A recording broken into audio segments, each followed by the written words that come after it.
ನಮಸ್ಕಾರ ಮಕ್ಕಳೇ, ಇಂದಿನ ವಿಡಿಯೋ 5ನೆಯ ತರಗತಿಯ ಪರಿಸರ ಅಧ್ಯಯನ ಅಧ್ಯಾಯ 3 ಸಮುದಾಯ ಈ ಪಾಠದ ಬಗ್ಗೆ ತಿಳಿದುಕೊಳ್ಳೋಣ ಮಕ್ಕಳೇ.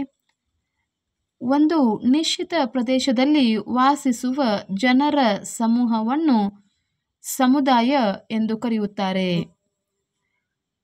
ಇನ್ನೊಮ್ಮೆ ನೋಡೋಣ ಮಕ್ಕಳೇ. ಒಂದು ನಿಶ್ಚಿತ ಪ್ರದೇಶದಲ್ಲಿ ವಾಸಿಸುವ ಜನರ ಸಮೂಹವನ್ನು ಸಮುದಾಯ ಎಂದು ಕರೆಯುತ್ತಾರೆ.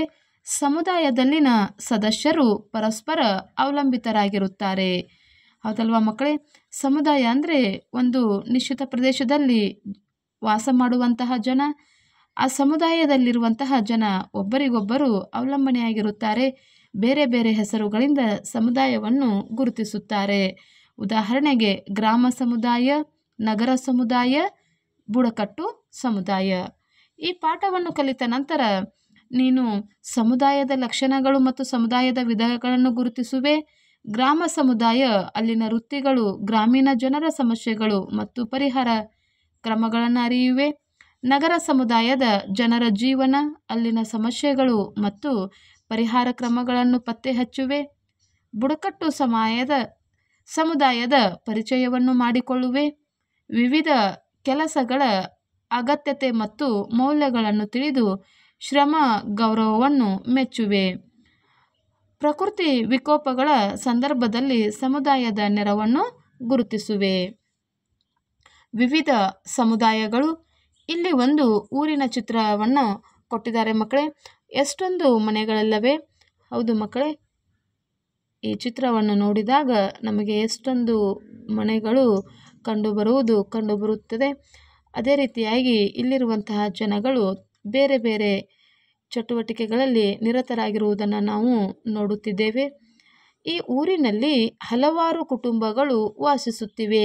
ಈ ಎಲ್ಲ ಕುಟುಂಬಗಳ ಗುಂಪನ್ನು ಸಮುದಾಯ ಎಂದು ಕರೆಯುತ್ತಾರೆ. ಈ ಎಲ್ಲ ಜನರ ಕುಟುಂಬಗಳ ಒಂದು ಗುಂಪನ್ನು ನಾವು ಏನಂತ ಕರಿತಾ ಇದ್ದೇವೆ? ಸಮುದಾಯ ಅಂತ ಕರೆಯುತ್ತೇವೆ. ಇನ್ನು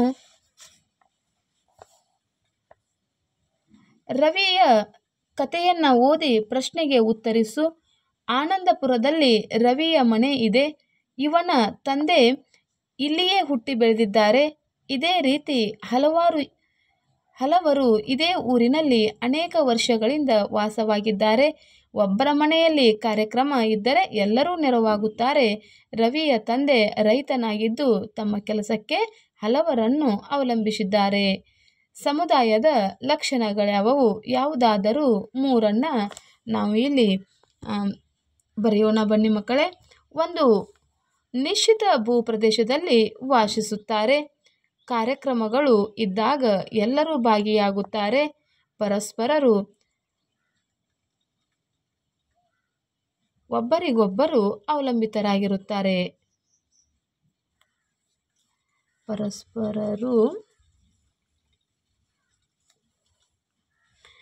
ಇನ್ನು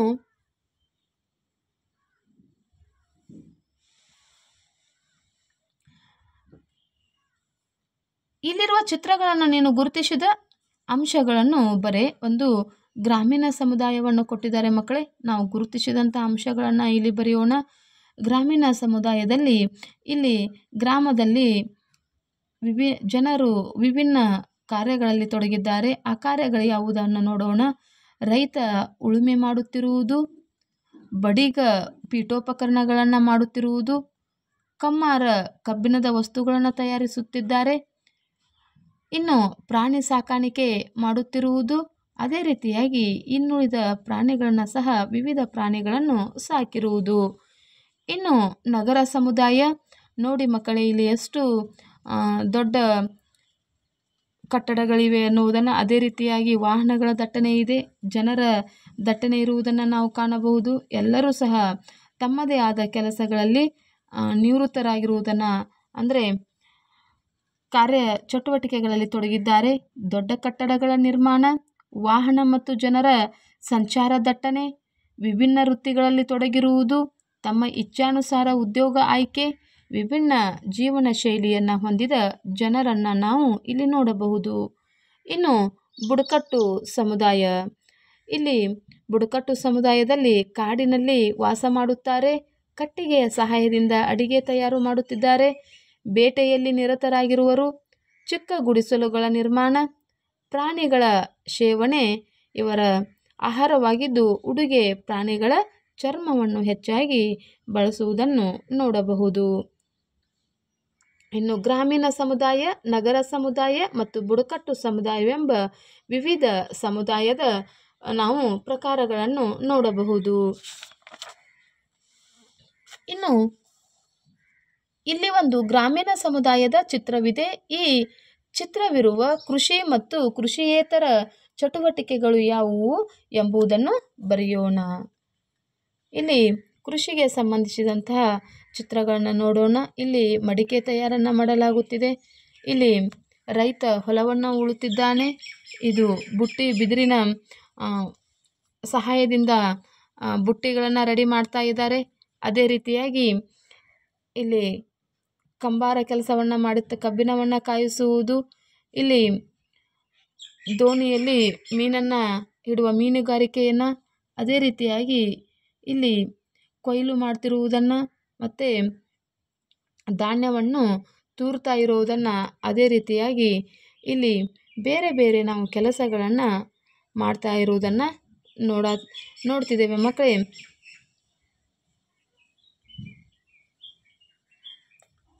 ಕೃಷಿಯ ಚಟುವಟಿಕೆಗಳು ಮತ್ತು ಕೃಷಿಯೇತರ ಚಟುವಟಿಕೆಗಳಂತೂ ಎರಡು ಭಾಗವನ್ನು ಮಾಡೋಣ. ಉಳುಮೆ ಮಾಡುವುದು, ಗೊಬ್ಬರ ಹಾಕುವುದು, ಬೆಳೆ ಕಟಾವು ಮಾಡುವುದು, ಬೆಳೆಯನ್ನು ಉಗ್ರಾಣದಲ್ಲಿ ಸಂಗ್ರಹ ಮಾಡುವುದು, ಧಾನ್ಯ ತೂರಿ ಬೇರ್ಪಡಿಸುವುದು ಕೃಷಿ ಚಟುವಟಿಕೆಗಳಾಗಿದ್ದು, ಇನ್ನು ಕೃಷಿಯೇತರ ಚಟುವಟಿಕೆಗಳು ಬುಟ್ಟಿ ಹೆಣೆಯುವುದು, ಕಂಬಾರಿಕೆ ಮಾಡುವುದು, ಬಡಿಗೆತನ ಮಾಡುವುದು, ಕುಂಬಾರಿಕೆ ಮಾಡುವುದು, ಮೀನುಗಾರಿಕೆ ಮಾಡುವುದು. ಇನ್ನು ಸಮುದಾಯದಲ್ಲಿ ಪ್ರತಿ ಕುಟುಂಬಕ್ಕೂ ದಿನನಿತ್ಯದ ಚಟುವಟಿಕೆಗಳಿಗೆ ಅನೇಕ ವಸ್ತು ಸಲಕರಣೆಗಳ ಅವಶ್ಯಕತೆ ಇದೆ. ಗ್ರಾಮ ಸಮುದಾಯದಲ್ಲಿ ಪರಸ್ಪರ ಅವಲಂಬನೆ ಹೆಚ್ಚಾಗಿ ಕಂಡುಬರುತ್ತದೆ. ಪ್ರತಿಯೊಂದು ವೃತ್ತಿಯವರನ್ನು ಎಲ್ಲರೂ ಗೌರವಿಸುತ್ತಾರೆ. ಹೌದು ಮಕ್ಕಳೇ, ನಾವು ಈ ಗ್ರಾಮ ಸಮುದಾಯದಲ್ಲಿ ಮಾಡುವಂತಹ ಪ್ರತಿಯೊಬ್ಬರ ವೃತ್ತಿಯನ್ನು ನಾವೆಲ್ಲರೂ ಗೌರವಿಸಲೇಬೇಕಾಗುತ್ತದೆ. ಇಲ್ಲಿ ಯಾವ ವೃತ್ತಿಯೂ ಹೆಚ್ಚಲ್ಲ, ಯಾವ ವೃತ್ತಿಯೂ ಕಡಿಮೆಯಲ್ಲ. ಪ್ರತಿಯೊಬ್ಬ ವ್ಯಕ್ತಿಯು ತನ್ನದೇ ಆದ ಕೌಶಲ್ಯದಿಂದ ತನ್ನ ವೃತ್ತಿಯನ್ನು ಆಯ್ಕೆ ಮಾಡಿಕೊಂಡಿರುತ್ತಾನೆ. ಇಲ್ಲಿ ರೈತನ ಕೃಷಿ ಚಟುವಟಿಕೆಗೆ ಬೇಕಾದ ಸಲಕರಣೆಗಳನ್ನು ಪಟ್ಟಿ ಮಾಡಿ ಇವು ಯಾರಿಂದ ದೊರೆಯುತ್ತವೆ ಎಂಬುದನ್ನು ಬರೆ. ಸಲಕರಣೆ ಹಾಗೂ ಯಾರಿಂದ ಎರಡು ಪಟ್ಟಿಯನ್ನು ಕೊಟ್ಟಿದ್ದಾರೆ.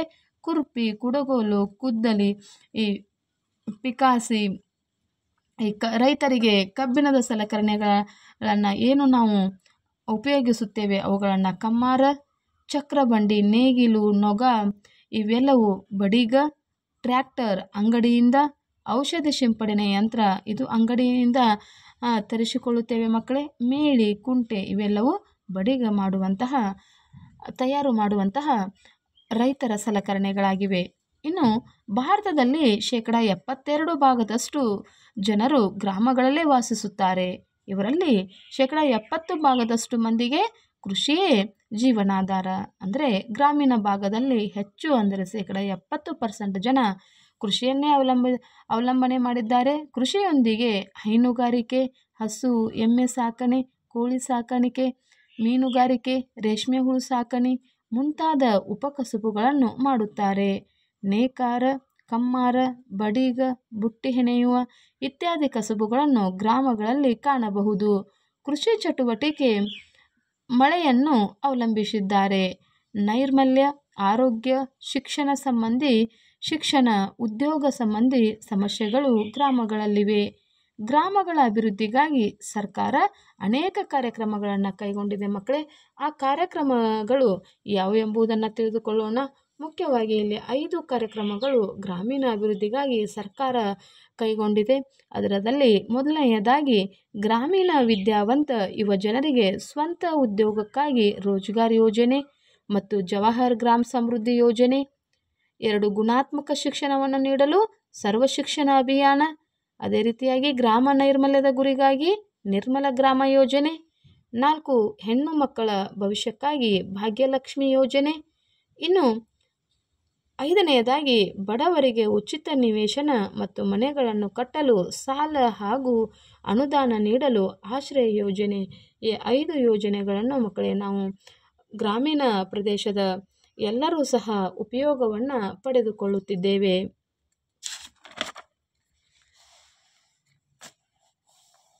ಈ ಪ್ರಶ್ನೆಗಳಿಗೆ ಉತ್ತರಿಸು. ಮೊದಲನೆಯ ಪ್ರಶ್ನೆ, ಗ್ರಾಮಗಳಲ್ಲಿ ಕಂಡುಬರುವ ಕಸಬುಗಳನ್ನು ಬರೆ. ಮಕ್ಕಳೇ, ಇಲ್ಲಿ ನನ್ನ ಊರಲ್ಲಿ ಕಂಡುಬರುವಂತಹ ಕಸಬುಗಳ ಬಗ್ಗೆ ಅಂದರೆ ಪ್ರತಿಯೊಂದು ಗ್ರಾಮದಲ್ಲಿ ಸಾಮಾನ್ಯವಾಗಿ ಕಂಡುಬರುತ್ತವೆ. ಅವುಗಳನ್ನು ನಾನು ಇಲ್ಲಿ ಪಟ್ಟಿ ಮಾಡಿದ್ದೇನೆ. ಹೈನುಗಾರಿಕೆ, ನೇಕಾರ, ಬಡಿಗೆ ಏತನ, ಕಮ್ಮಾರ, ಕುಂಬಾರ, ಅಕ್ಕಸಾಲಿಗ, ರೇಷ್ಮೆ ಸಾಕಾಣಿಕೆ, ಬುಟ್ಟಿ ಹೆಣೆಯುವುದು,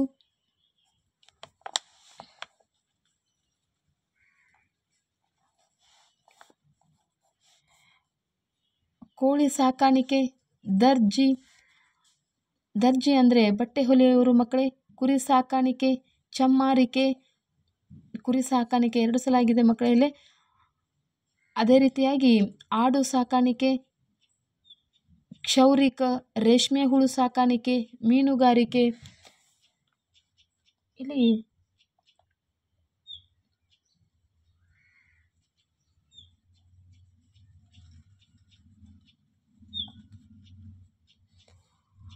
ಆಡು ಸಾಕಾಣಿಕೆಯನ್ನು ಸಹ ಇವೆಲ್ಲ ಕೆಲಸಗಳನ್ನು ಕಸುಬುಗಳನ್ನು ಗ್ರಾಮದಲ್ಲಿ ನೋಡಬಹುದು. ಅದೇ ರೀತಿಯಾಗಿ ಗ್ರಾಮದ ಜನರು ಎದುರಿಸುವ ಸಮಸ್ಯೆಗಳ್ಯಾವುವು?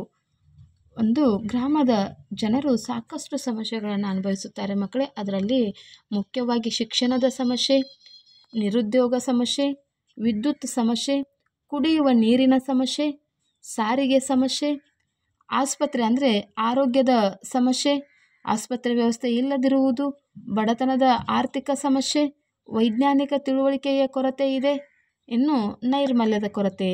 ಇವೆಲ್ಲವೂ ಗ್ರಾಮದ ಜನ ಎದುರಿಸುತ್ತಿರುವಂತಹ ಸಮಸ್ಯೆಗಳು. ಇನ್ನು ಗ್ರಾಮಗಳ ಅಭಿವೃದ್ಧಿಗಾಗಿ ಸರ್ಕಾರ ಕೈಗೊಂಡ ಯೋಜನೆಗಳಲ್ಲಿ ಒಂದನ್ನು ಕುರಿತು ಬರೆ. ನಾನಾಗಲೇ ಹೇಳಿದಂತೆ ಮಕ್ಕಳೇ, ಸರ್ಕಾರ ನಮಗೆ 5 ಕಾರ್ಯಕ್ರಮಗಳನ್ನು ಗ್ರಾಮಗಳ ಅಭಿವೃದ್ಧಿಗಾಗಿ ಕೈಗೊಂಡಿದೆ. ಅದರಲ್ಲಿ ನಾನು ಈ ಗ್ರಾಮೀಣ ವಿದ್ಯಾವಂತರಿಗಾಗಿ, ಗ್ರಾಮೀಣ ವಿದ್ಯಾವಂತ ಯುವಜನರಿಗೆ ಸ್ವಂತ ಉದ್ಯೋಗಕ್ಕಾಗಿ ರೋಜ್ಗಾರ್ ಯೋಜನೆಯನ್ನು ಸರ್ಕಾರ ಜಾರಿಗೆ ತಂದಿದೆ. ಇದರಿಂದ ಗ್ರಾಮೀಣ ಪ್ರದೇಶದಲ್ಲಿ ಉದ್ಯೋಗ ಒದಗಿಸಿ ಅವರ ಆರ್ಥಿಕ ಸ್ಥಿತಿ ಸುಧಾರಿಸಲು ಸಹಾಯಕವಾಗಿದೆ. ಇನ್ನು ಈ ಬೇರೆ ಬೇರೆ ಕಾರ್ಯಕ್ರಮಗಳು, ಗುಣಾತ್ಮಕ ಶಿಕ್ಷಣ. ಇಂದು ಪ್ರತಿಯೊಂದು ಪ್ರಾಥಮಿಕ ಶಾಲೆ ಹಾಗೂ ಪ್ರೌಢಶಾಲೆಗಳಲ್ಲಿ ಗುಣಾತ್ಮಕ ಶಿಕ್ಷಣವನ್ನು ನೀಡಿಸುವುದಕ್ಕಾಗಿ ಸರ್ವಶಿಕ್ಷಣ ಅಭಿಯಾನವಿದೆ.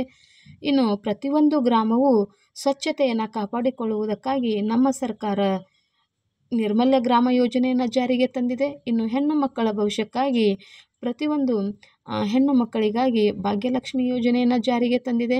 ಬಡವರಿಗಾಗಿ, ಆಶ್ರಯ ಇಲ್ಲದವರಿಗೆ ಆಶ್ರಯ ಯೋಜನೆಯನ್ನು ಕಟ್ಟಿಕೊಳ್ಳುವುದಕ್ಕಾಗಿ ಆಶ್ರಯ ಯೋಜನೆಯನ್ನು ಜಾರಿಗೆ ತಂದಿದೆ. ಹೀಗೆ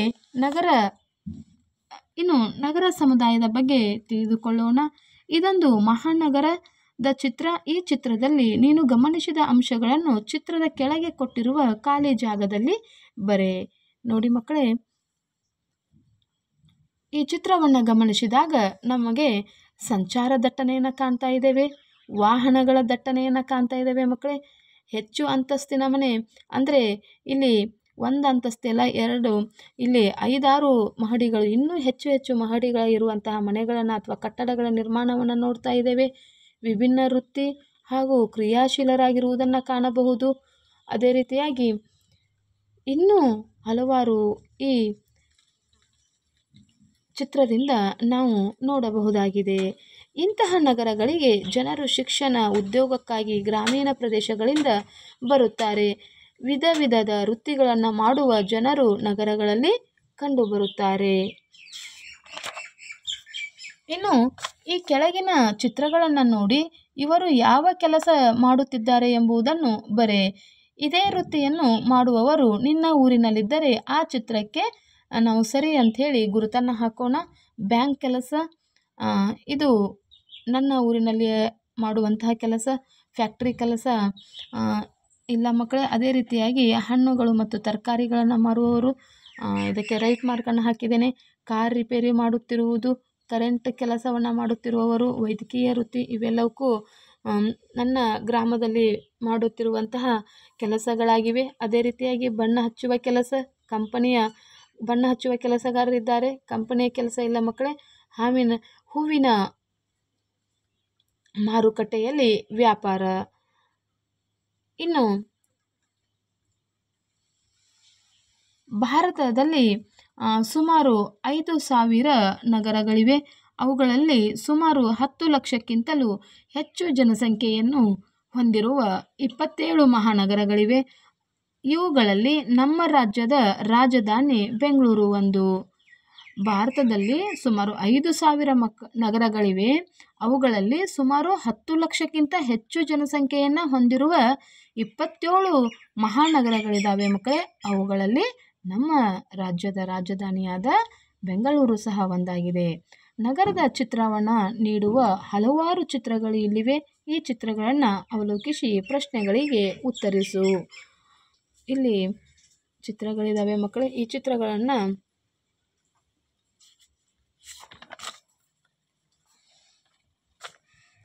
ನೀನು ನಗರಕ್ಕೆ ಹೋದರೆ ಏನೇನು ನೋಡುವೆ?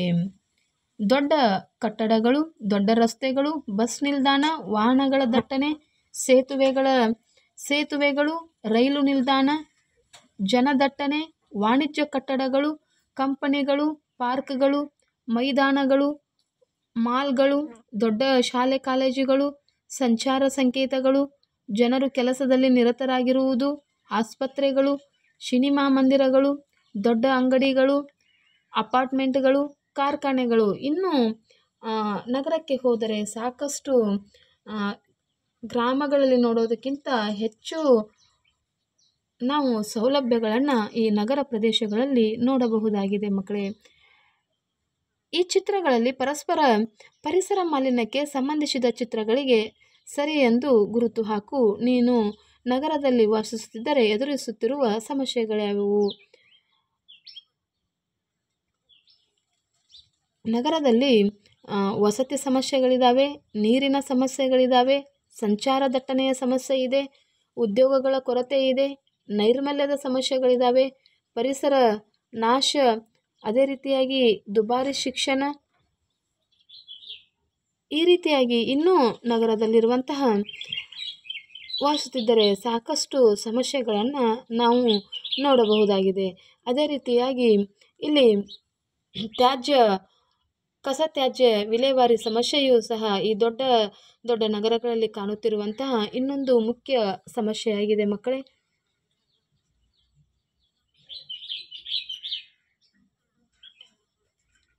ಇಲ್ಲಿ ಪರಿಸರ ಮಾಲಿನ್ಯಕ್ಕೆ ಸಂಬಂಧಪಟ್ಟಂತೆ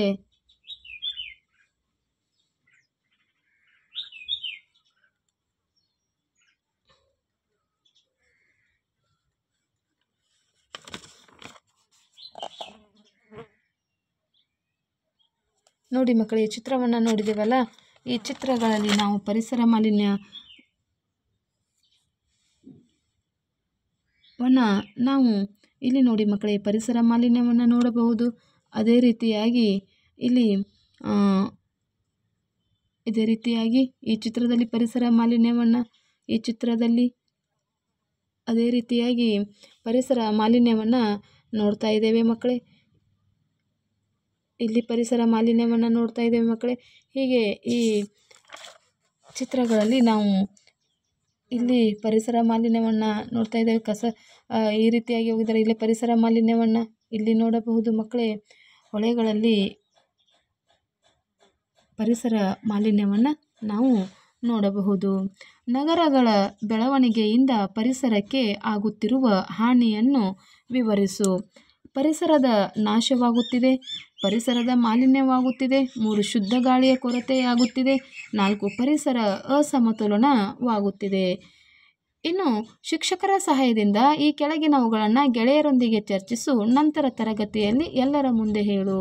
ನಗರದಲ್ಲಿನ ವಸತಿ ಸಮಸ್ಯೆ, ಸಂಚಾರ ದಟ್ಟಣೆ ಅಂದರೆ ಟ್ರಾಫಿಕ್ ಜಾಮ್, ಕೈಗಾರಿಕಾ ಪ್ರದೇಶಗಳಲ್ಲಿನ ಮಾಲಿನ್ಯ, ಕಸದ ವಿಲೇವಾರಿ, ಕೊಳಚೆ ಪ್ರದೇಶಗಳು, ಜಲಮಾಲಿನ್ಯ ಇಂತಹ ಸಮಸ್ಯೆಗಳನ್ನು ಬಗೆಹರಿಸಲು ಸರ್ಕಾರ ಹಲವು ಕಾರ್ಯಕ್ರಮಗಳನ್ನು ಕೈಗೊಂಡಿದೆ.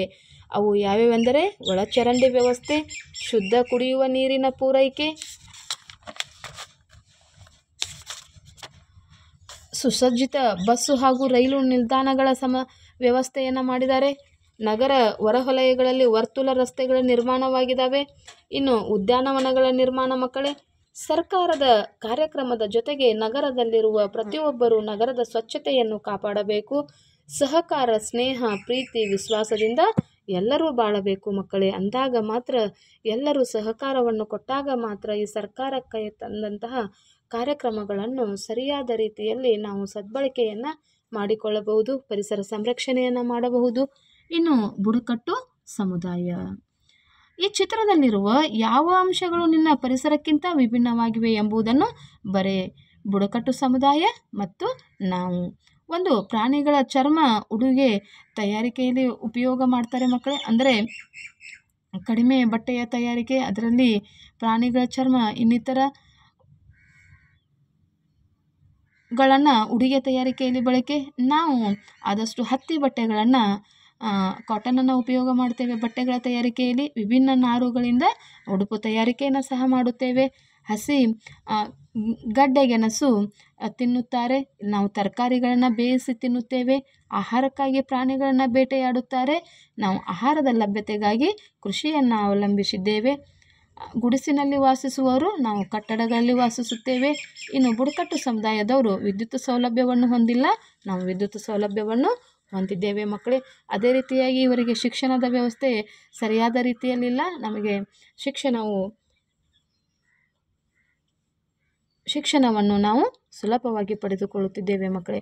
ಇನ್ನು ದಟ್ಟ ಅರಣ್ಯಗಳಲ್ಲಿ ಮತ್ತು ಗುಡ್ಡಗಾಡು ಪ್ರದೇಶಗಳಲ್ಲಿ ವಾಸಿಸುವ ಕುಟುಂಬಗಳ ಗುಂಪನ್ನು ಬುಡಕಟ್ಟು ಸಮುದಾಯ ಎಂದು ಕರೆಯುತ್ತೇವೆ. ಇವರ ವಸತಿ, ಭಾಷೆ, ಉಡುಗೆ ತೊಡುಗೆ, ವಿವಾಹ ಪದ್ಧತಿ ಇತ್ಯಾದಿ ವಿಶಿಷ್ಟವಾಗಿರುತ್ತದೆ ಮಕ್ಕಳೇ.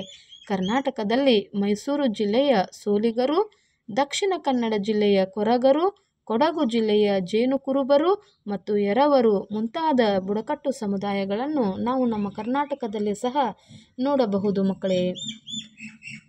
ಇನ್ನು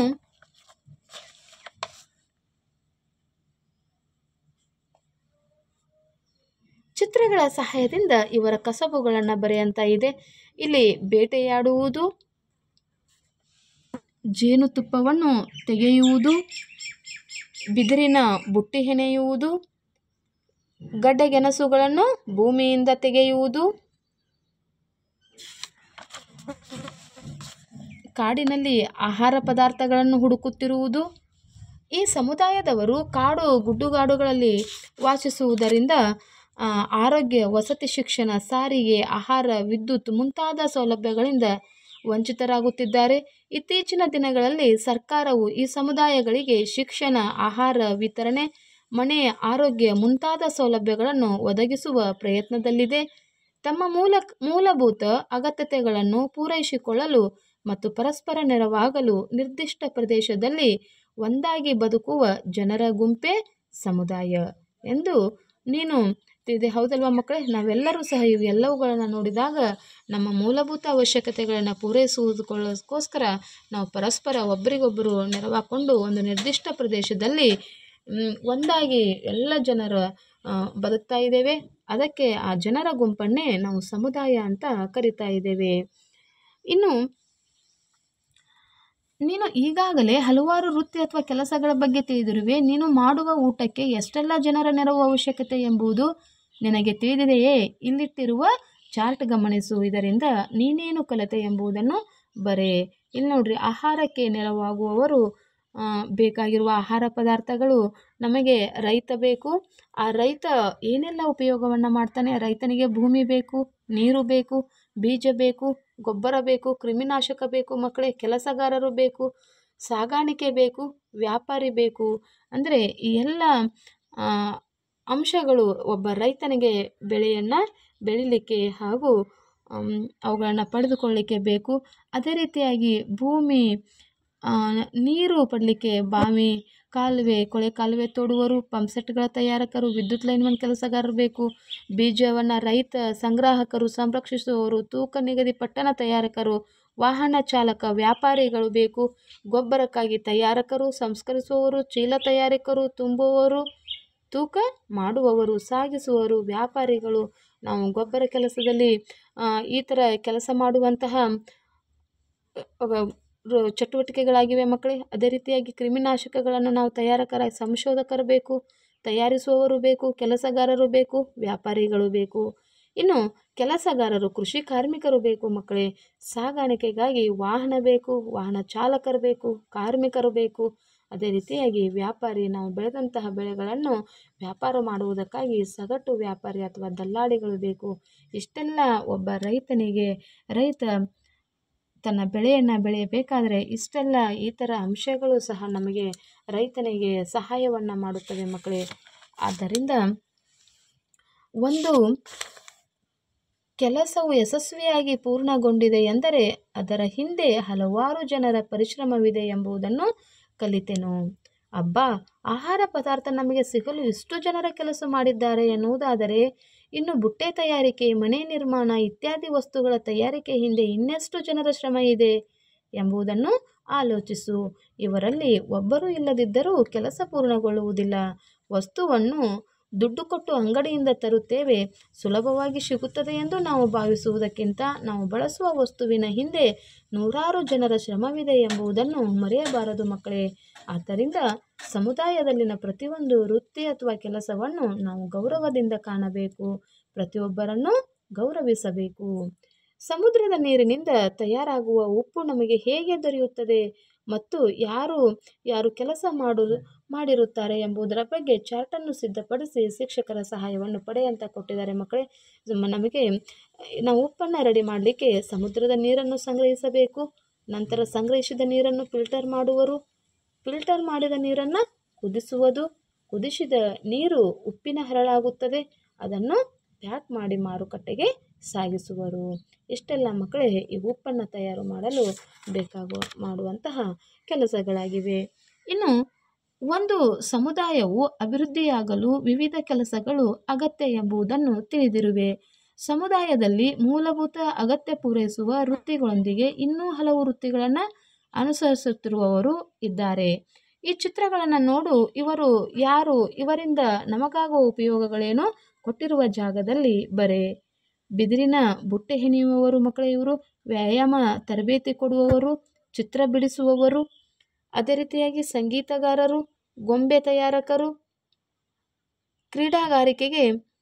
ಕ್ರೀಡಾಗಾರರಿಗೆ ತರಬೇತಿಯನ್ನು ನೀಡುವವರು.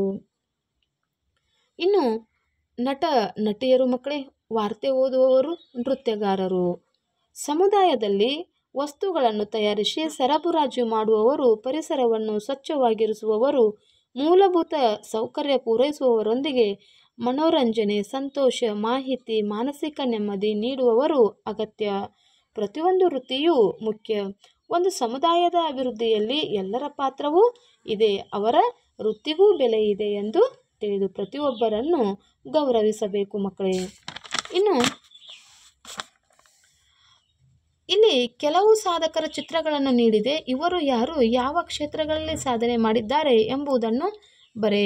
ಲತಾ ಮಂಗೇಶ್ಕರ್ ಸಂಗೀತ ಕ್ಷೇತ್ರದಲ್ಲಿ ಸಾಧನೆ, ಬಿಸ್ಮಿಲ್ಲಾ ಖಾನ್ ಶಹನಾಯಿ ವಾದ್ಯ, ಭೀಮ್ಸೇನ್ ಜೋಶಿ ಹಿಂದೂಸ್ತಾನಿ ಸಂಗೀತ ಕ್ಷೇತ್ರದಲ್ಲಿ ಸಾಧನೆಯನ್ನು ಮಾಡಿದ್ದಾರೆ. ಬೇರೆ ಬೇರೆ ಕ್ಷೇತ್ರಗಳಲ್ಲಿ ಸಾಧನೆ ಮಾಡಿದ ವ್ಯಕ್ತಿಗಳ ಚಿತ್ರವನ್ನು ಸಂಗ್ರಹಿಸಿ ಶಾಲೆಯಲ್ಲಿ ಪ್ರದರ್ಶಿಸಿರಿ ಮಕ್ಕಳೇ. ನಿಮ್ಮ ಶಿಕ್ಷಕರ ಸಹಾಯದಿಂದ ನೀನು ದೊಡ್ಡವನಾದ ಮೇಲೆ ಯಾವ ವೃತ್ತಿಯನ್ನು ಮಾಡಬಯಸುವೆ, ಇದರಿಂದ ಸಮುದಾಯಕ್ಕಾಗುವ ಅನುಕೂಲಗಳೇನು ಎಂಬುದನ್ನು ತರಗತಿಯಲ್ಲಿ ಹೇಳು. ಇನ್ನು ಇಲ್ಲಿ ಚಿತ್ರವನ್ನು ಕೊಟ್ಟಿದ್ದಾರೆ ಮಕ್ಕಳೇ. ಈ ಚಿತ್ರವನ್ನು ಗಮನಿಸಿ ಈ ಸನ್ನಿವೇಶದ ಕುರಿತು ಬರೆಯೋಣ. ಹೆಚ್ಚು ಮಳೆ ಬಂದು ಪ್ರವಾಹ ಉಂಟಾಗಿದೆ.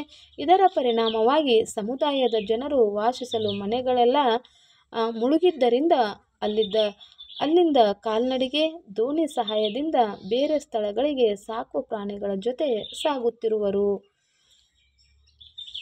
ಇನ್ನು ಈ ಕುಟುಂಬಕ್ಕೆ ಯಾವ ರೀತಿಯ ನೆರವು ದೊರೆತಿದೆ ಎಂಬುದನ್ನು ಚಿತ್ರದ ಸಹಾಯದಿಂದ ವಿವರಿಸು. ಒಂದು ಹಣದ ನೆರವು, ಆಹಾರದ ನೆರವು, ಆಶ್ರಯದ ನೆರವು. ಸಮುದಾಯದಲ್ಲಿ ಯಾರಿಗಾದರೂ ತೊಂದರೆಯಾದಾಗ ಸಮುದಾಯದ ಜನ ನೆರವು ಆಗುತ್ತಾರೆ. ಇದೇ ರೀತಿ ಪ್ರವಾಹ, ಬರಗಾಲ, ಭೂಕಂಪ ಇತ್ಯಾದಿ ಪ್ರಕೃತಿ ವಿಕೋಪಗಳಿಂದ ಹಾನಿ ಉಂಟಾದಾಗ ವಿವಿಧ ಸಮುದಾಯಗಳು ನೆರವಾಗುತ್ತವೆ.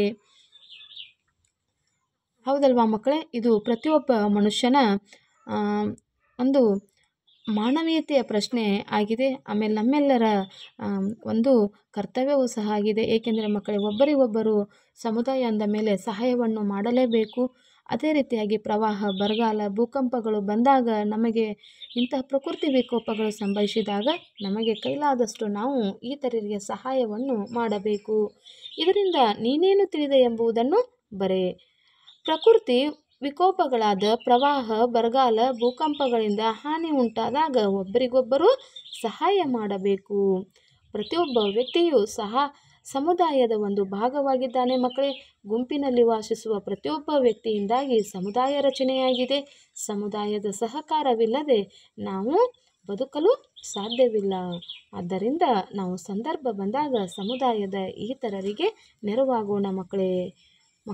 ಇದಿಷ್ಟು ಈ ಸಮುದಾಯ ಪಾಠದ ವಿವರಣೆಯನ್ನು ತಿಳಿದುಕೊಂಡಿದ್ದೇವೆ. ಈ ಒಂದು ವಿಡಿಯೋ ನಿಮಗೆ ಇಷ್ಟವಾದಲ್ಲಿ ಸಬ್ಸ್ಕ್ರೈಬ್ ಮಾಡಿ, ಶೇರ್ ಮಾಡಿ ಹಾಗೂ ಲೈಕನ್ನು ಕೊಡಿ. ಪೂರ್ತಿ ವಿಡಿಯೋ ಮುಗಿಯುವವರೆಗೂ